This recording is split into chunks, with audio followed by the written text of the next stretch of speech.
just thought I would include I've quit drinking coffee for a good while to get my sleep back in order. And what I've decided was I would bring up a cup of coffee and a little bit extra. I could have another cup another day, just because I want to have that, to me, the real experience where, sorry, I just heated that up on the wood stove because I just wanted to rather than on the propane, just for that.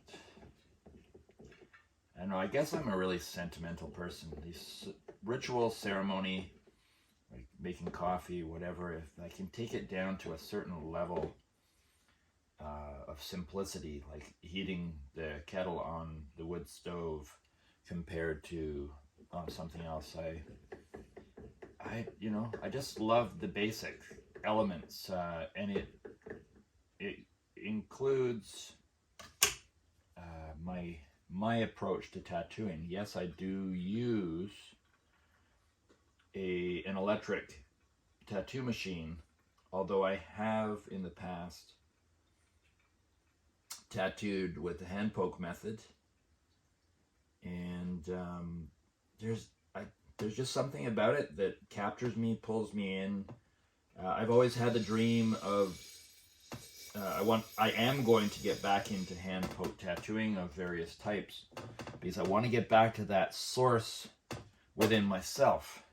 It's inside of me somewhere, and I'm working at clearing out old programs. I'm going to dump this.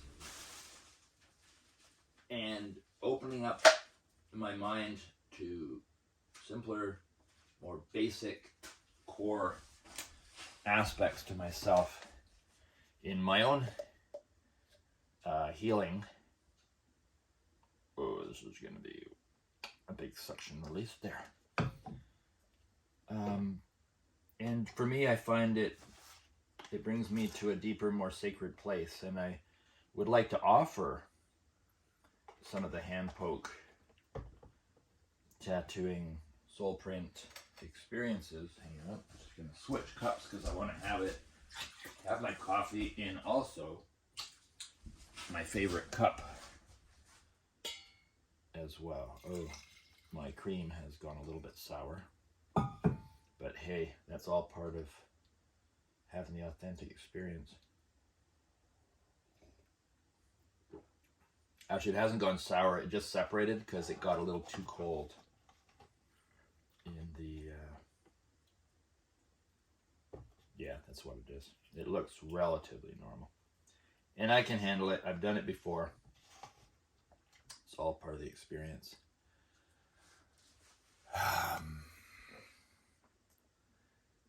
To everyone, may love prevail. We're in a crazy time in the world.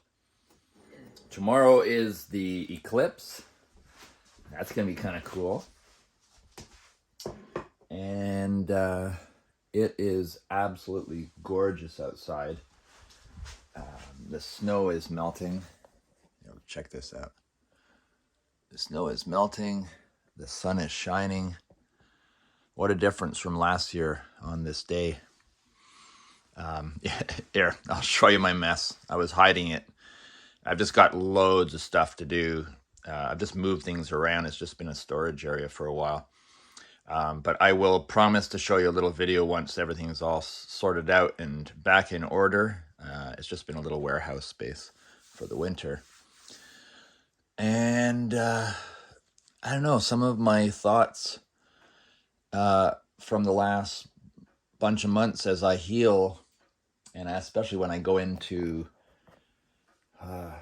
the storage shed, is just the clutter and piles of things.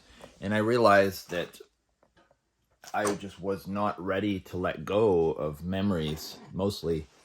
And my sister, when she came to help me, she got frustrated with me, and I understand because, well, she didn't understand me and my process because she hasn't lost anyone, but I couldn't let go. I picked up one thing and I'd open it and there'd be a ton of photos or memories of some sort, and I couldn't start just throwing things out. but I have to, because there's so much junk that's all sentimental, and I have this attachment to it, and I've got to look at that, like look at why do I have all these attachments to material objects that, yes, have memories, but I've got to work through that. So I've had a winter with a lot of healing, and I want to start thinning things out and simplifying my whole life, which is difficult as an artist. So I've got to keep tools and certain supplies to make things from. That's granted in my storage shed, but I'm going to really work on simplifying clutter. I mean, it's difficult in a tiny home because there are pots and pans that have to go places, but I've got to really think, what do I need, what do I not need? Now here it's a piece of art in process, so often I have tools that I have to bring in to work on stuff.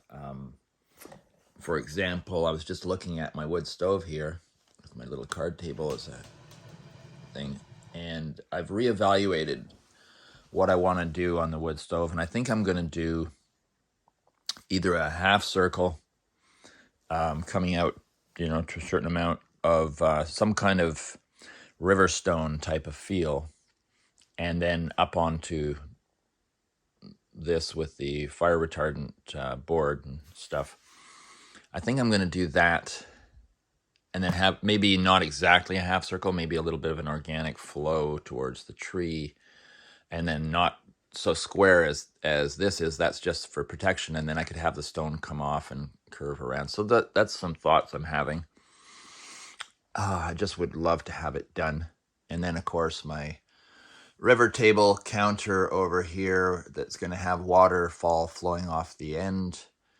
I just want to have time to do it, but I have things to do that are priorities, and it's hard putting things into order and putting other things off on hold, but it is what it is. I also have my Murphy bed and my collapsible table that I still have to do a few little things with.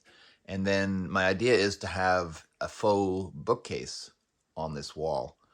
I'm going to have to get old books and cut the spines off and glue them on and create fake shelves and stuff. So I want to have it so it doesn't look like this big block of plywood.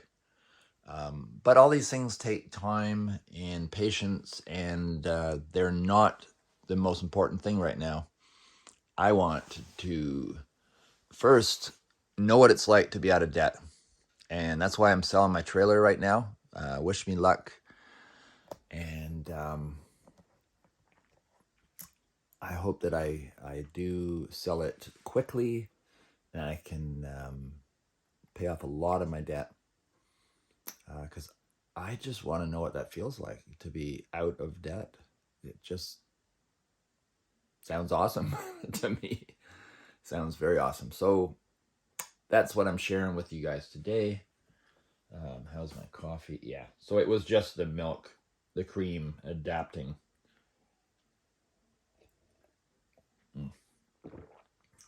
But it's pretty good. Although, something to be said for stopping doing something that has become kind of habitual, as beautiful and wonderful as my coffee is.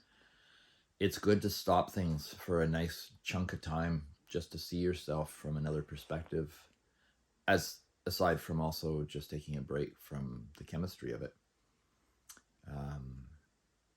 Yeah, life is a process. Life is an opportunity. It is wonderful. Not that we always see it that way. And I'm really working on acknowledging that the ups and downs are all important. I don't have to have the downs as much, and I'm working on decreasing the pressure within myself and letting some of the old things release and escape. And from my understanding, loving them as they release is very important for part of that process. And that involves, for me anyways, taking care of my physical health, my mental health, acknowledging and taking care of my spiritual being, and there's just so many things to do that really do work with these levels and layers. But the first and most important thing I found was to recognize parts of myself that I was in denial of in the past and therefore ignorant to. And now bringing those to the surface by first recognizing them and then working on them to release them and loving them as they go. Not, in other words, not judging them, because I found that I judged myself. I still judge myself in many ways. I think everyone does to some degree. And then when you judge yourself, and you don't notice, acknowledge it, you judge others because you wouldn't know. It's a subtle kind of judgment. And yeah, it's just part of the spring cleaning, I guess. That's the bug that I've got right now. And that's one of the nice things about having a shift in perspective coming up here, seeing my place again. And it's just a part of me that I left last fall. And I get to have another perspective, and I get to see after my winter in Fergus, oh yeah, there's a few little things that I want to shift. And I definitely want to work on the decluttering part of things. I mean, this place is always going to have a little bit of an unfinishedness because it is unfinished. But I'm working on it. I want this to be a sacred temple of sorts. And I've always felt that these things are important to live in a place that feels sacred. And so I wanted to create, although very small, but a really beautiful, sacred temple-like environment for myself to live in and for my clients to come up to for their experiences that I offer them. And I do believe, or I do wish, that everyone could have the opportunity to live in a sacred space that they feel is their own, even if it is small like this. It becomes definitely much more affordable. It also becomes an anchor. I find with the world up and down and this and that and paying rent and crazy prices, just knowing while I'm, say, in Fergus and paying the rents that are asked of me, I find just knowing that I have a place, although tiny, to go back to, and that's mine. And even if at the moment it's being treated a little bit more like a cottage, it's still a sacred place that is mine. And I get to sit in here and think about what I want to do to it to continue it as a piece of art. And that's one of the powerless elements of just hopping around from apartment to apartment like most people have to do, is you don't have that opportunity. I mean, you can decorate it a little bit, but you can't, you even have to ask questions about whether you can paint it a color or not, or you don't want to. Here, I get the opportunity to sit here and look and plan, even though I can't do it right at the moment. I get to plan on what I want to do next, and I can envision the beauty of this space when it's done.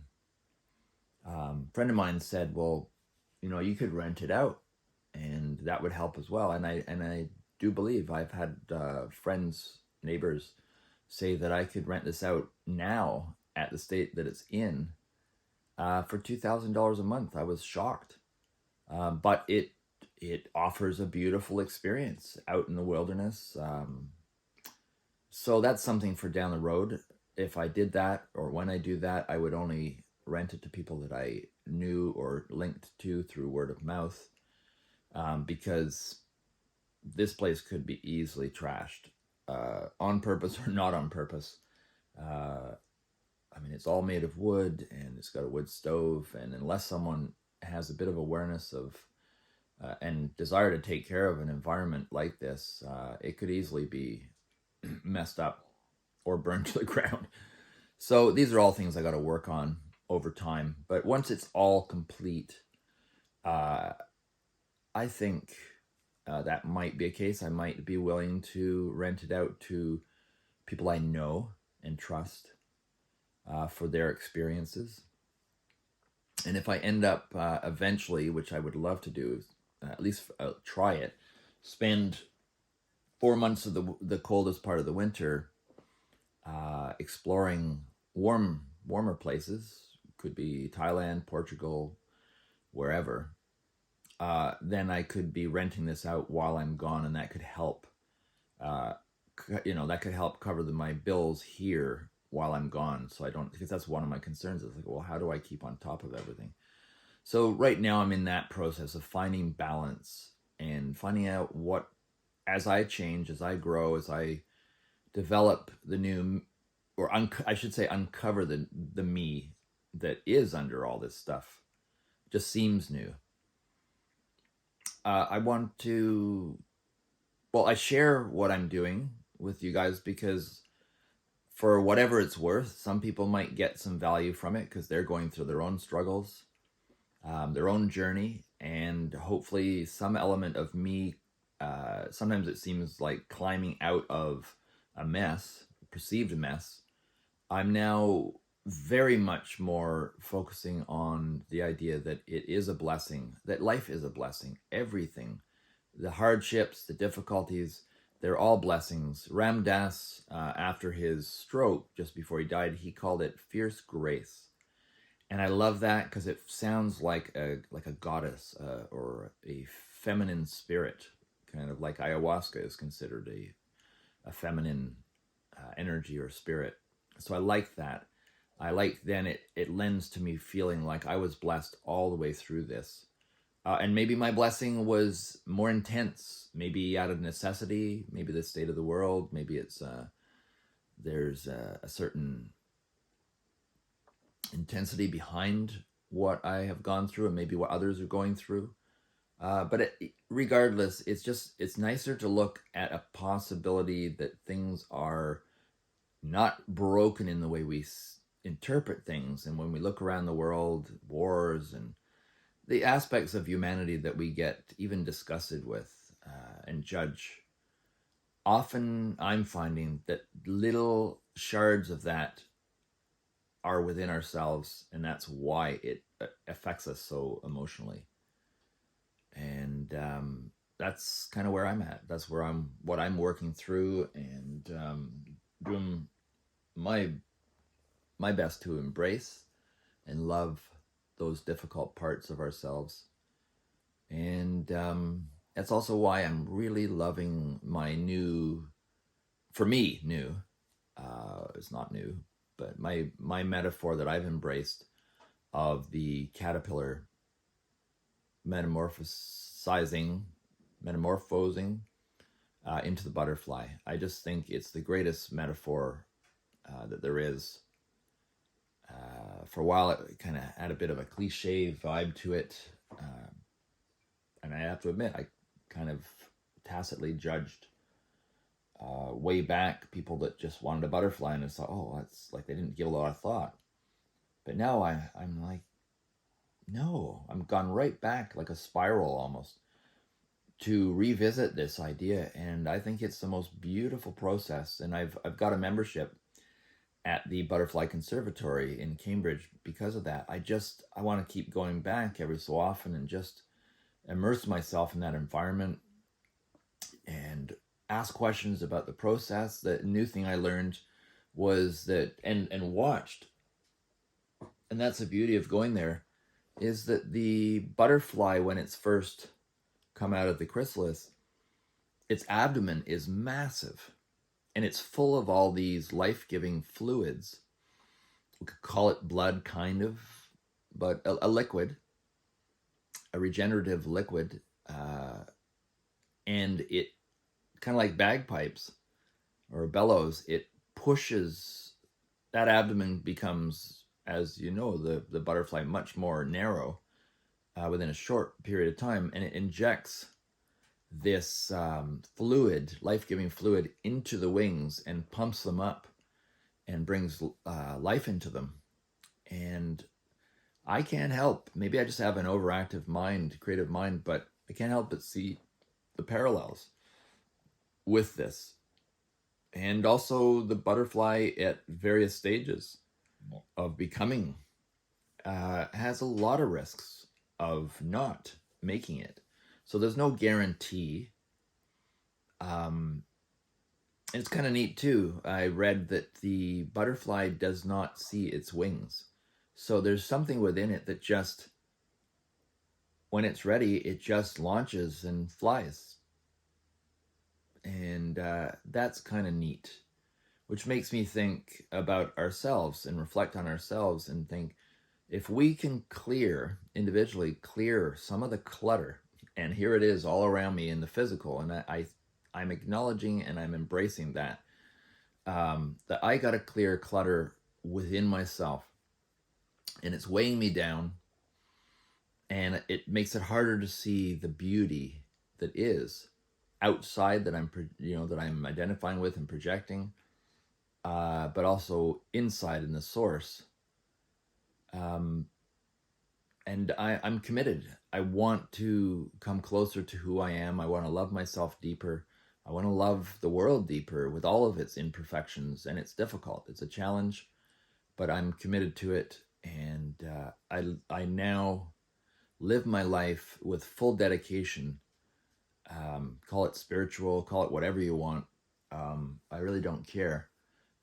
But to reclaiming my soul, reclaiming my essence that's in the midst of all this clutter. And I feel the only way is to just work on clearing this stuff out. And I've been doing that, and it's not fun, it's not romantic.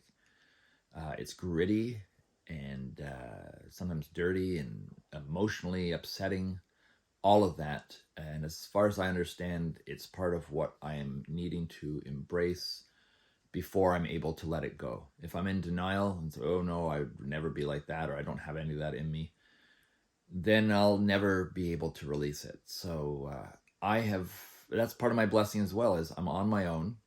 I went through a massive period of extreme loneliness, and not loneliness in the sense that I can be alone out here, and that's not the issue. It's a loneliness that comes in surges, whether I'm in the middle of a crowd or by myself. It's just comes through me like waves. And I'm sure many people hearing this know what I'm talking about. And I think it's, now I believe it's the manifestation of my lack of connection, deeper connection with myself.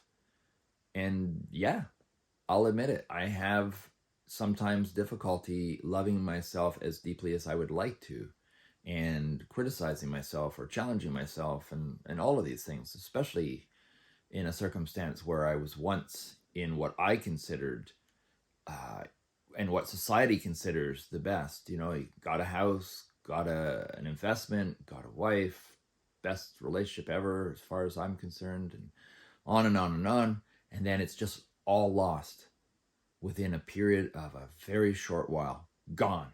Just like the wool pulled out from under you, and it's just stark reality in front. And with that came along with it was self-judgment, self-criticism. And because now at that point I saw myself in a state of lack. And it was difficult. It was very difficult. I judged myself and criticized myself, and I had to turn that around and start working on things. So it's been a journey, and it's been a good journey, and that's why I call it Fierce Grace, after Ram Dass's very beautiful interpretation of that energy.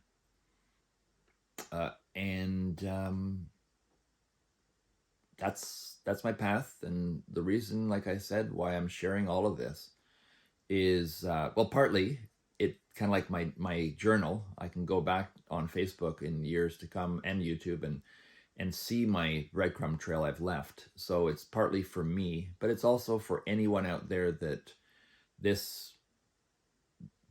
they relate to in any way.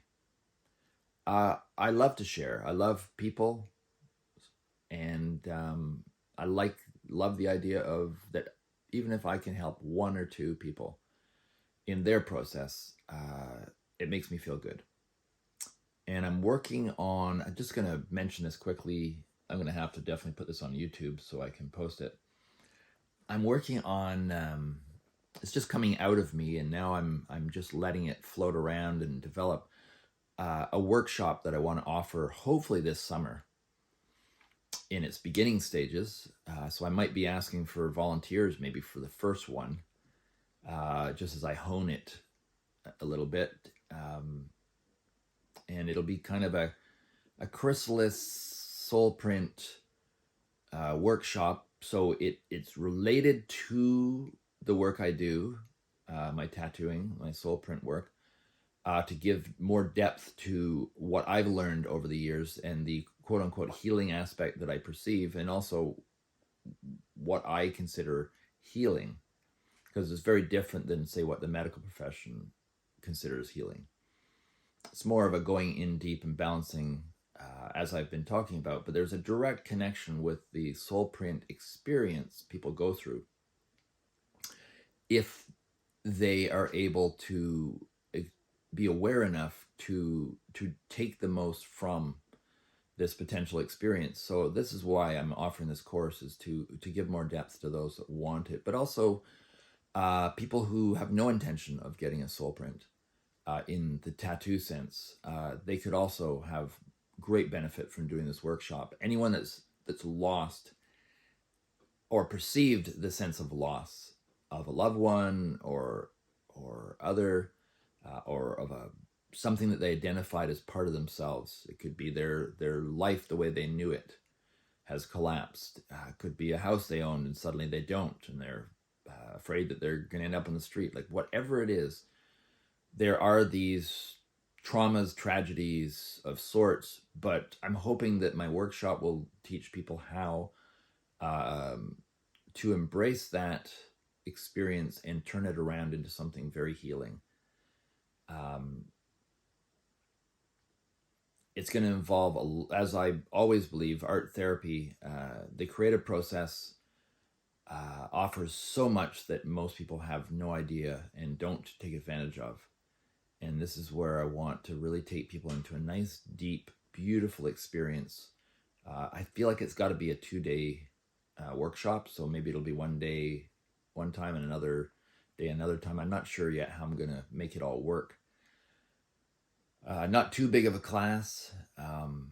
It's geared to be fun, and it's geared to take people into some deep places and to acknowledge that discomfort is not wrong and will be a part of it, may be a part of it, may not be a part of it. It depends on the stage people are at and depends on the person.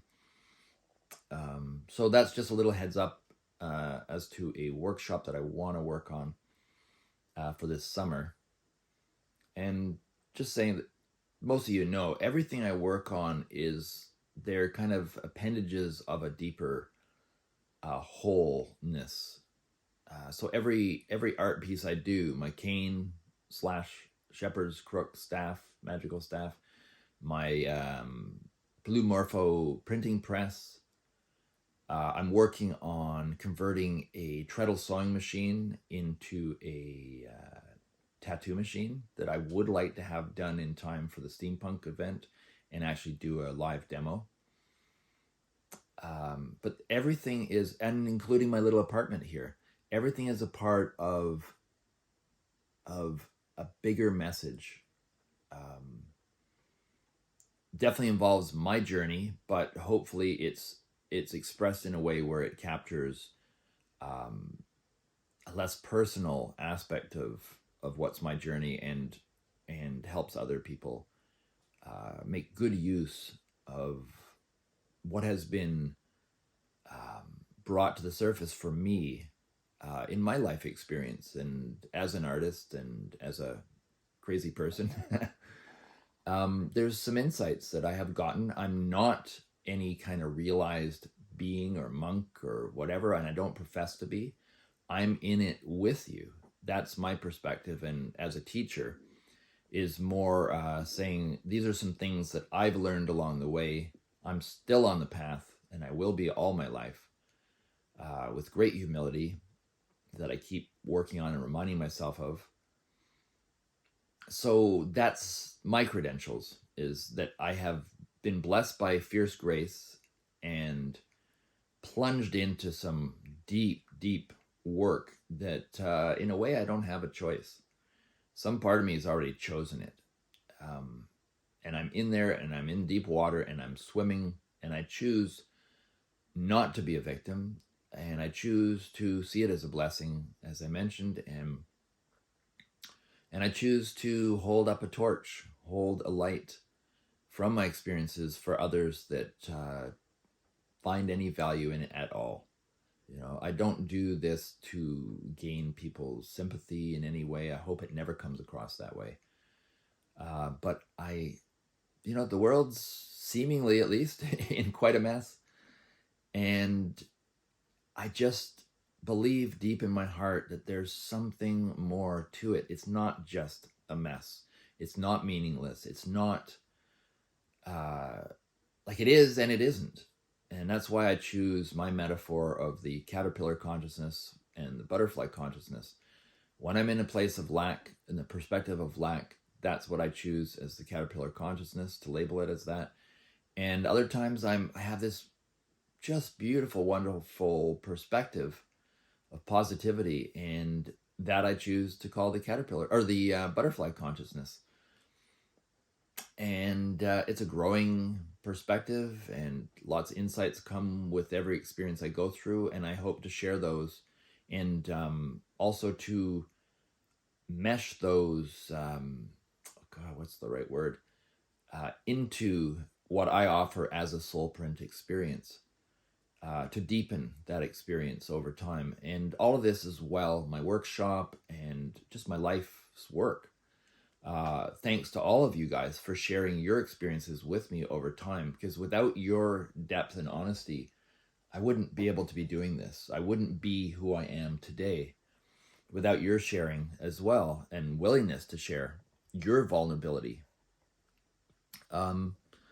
So it's all coming together, and I've always wanted to write a book on this, and I think now it's time. So my intention of getting out of debt in order to be able to get away for the winter, to have a different perspective on things, is my sacred time that I want to give myself to write my book. So that's kind of my overall intention. As you know, all things come together. That's, if you see me doing this or doing that and it seems kind of crazy, or for a while I'm posting a whole bunch of working on my print maker, and then other times there's a big space not. I'm just back and forth going through different things, working on my Soulprints, then working on my printmaking, or back here selling my trailer and so on. It's all part of one big process, and ultimately and hopefully everything will kind of mesh into my Soulprint book and give me little bits of wisdom that I can in some way instill into the book. But I think that's pretty well it. Otherwise I'm just repeating myself. So I hope this has some value. I don't think many people are going to listen all the way through this. It's very long. But if you're meant to hear it, you're meant to hear it. And if you're not, you're not. And that's part of my process as well, is not hoping and wishing and judging myself if the right amount of people don't listen or whatever. Because I've now come to that perspective where people will hear when they're meant to hear, and they won't when they're not meant to hear. And if it's one person, that's good. And if it's no person, and it might be one person that listens to this, years down the road, that's really not my business or my responsibility. So I'm learning even how to let go on that level, which has been great. So anyways, now you're going to just see a bit of a whirl because I got to turn this around and turn it off. So over and out.